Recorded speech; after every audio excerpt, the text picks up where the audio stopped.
सच बताएं, हम अपने लिए नहीं कर रहे हैं, हम केवल आपके लिए कर रहे हैं कि आपकी बेटी साक्षी ना हो जाए।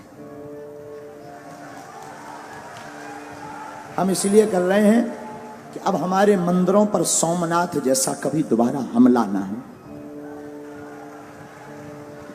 हम इसलिए कर रहे हैं कि तुम्हारे बच्चे, तुम्हारे जीते जी उन माँ बाप से पूछना जिनके बच्चे घर छोड़कर दूसरे मजहब में चले गए, जिनकी बेटियां घर से भाग गईं, कश्मीरी पंडितों को भगा दिया। यहीं दिल्ली में यमुना के पास पाकिस्तानी हिंदू हैं शरणार्थी, उनको रहने के लिए निवास नहीं है, लाइट नहीं है। उनके पास जब जाओ और पूछो कि वहां पाकिस्तान में क्या हाल था, उनकी बेटियों को, छोटी छोटी बच्चियों को उठा लिया गया,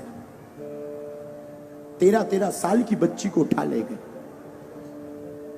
और हम नहीं चाहते कि हमारे भारत में तुम लोगों की बेटियों के साथ ऐसा हो।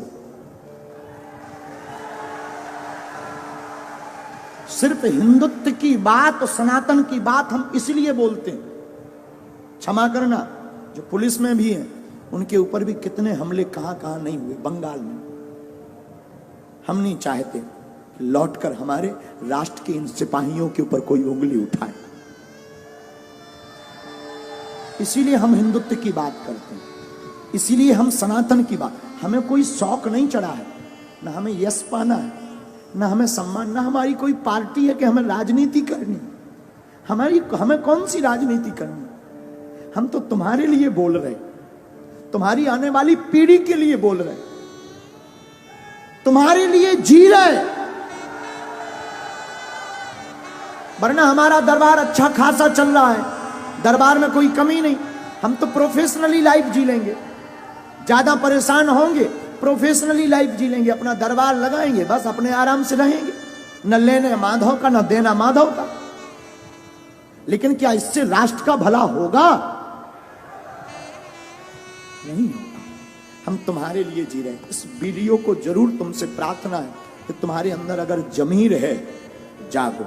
हम ये नहीं कहते तुम सपोर्ट करो हमारा, तुम्हें जहां जो करना वो करो, लेकिन हां, बात जब सनातन की आ जाए तो प्लीज चुप मत बैठना।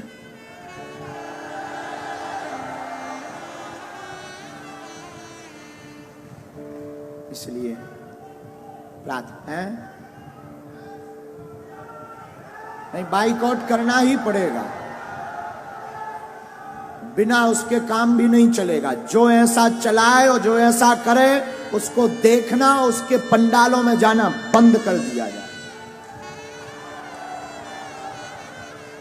अब बाबर का देश नहीं, रघुवर का देश है यार, बेफिजूली। हमने राम के लिए इतने साल कोर्ट में माथा पच्ची की, भगवान कृष्ण की पूजा नहीं खुलकर कर पा रहे, राम की यात्राओं में पत्थर लग रहे, पाल घर में संतों को पत्थरों से पीट पीट कर बर्बरता निर्दयता से मार दिया जाता, और लोग कहते तुम चुप बैठो।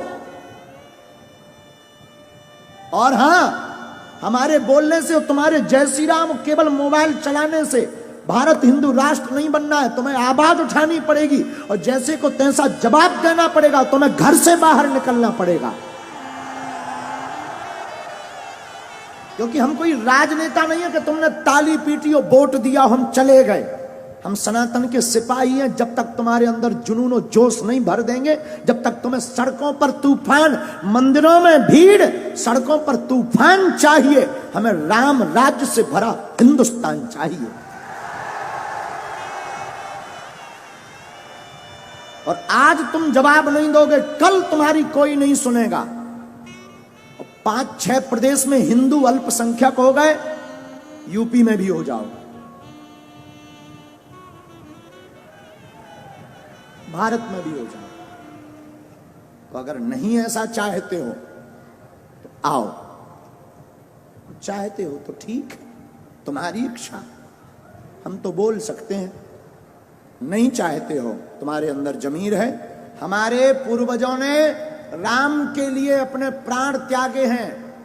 भारत के लोगों, तुम्हारे पूर्वजों ने संस्कृति और संस्कार और भारत को बचाने के लिए बलिदानियां दी हैं। और तुम इसको थोथा बनाकर गुलाम मत बनवा देना।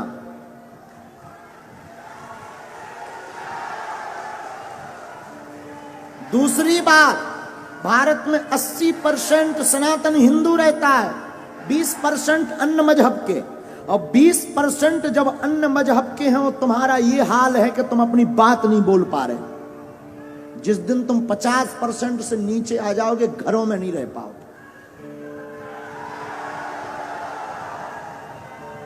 और कोई भड़काऊ बात नहीं है, बहुत ही जगाने वाली बात हो। इसके बाद अगर किसी को बुरा लगे तो क्षमा करना। हम तो देखो जगाने आए हैं, जगाने की बात करेंगे। बोलो जय सिया राम। तो कौन कौन तैयार है ऐसे लोगों को जवाब देने के लिए? ऐसी खबर जो भी चला रहा है, कौन कौन जवाब देगा आज ही? पक्का? पक्का? चलो देखते हैं।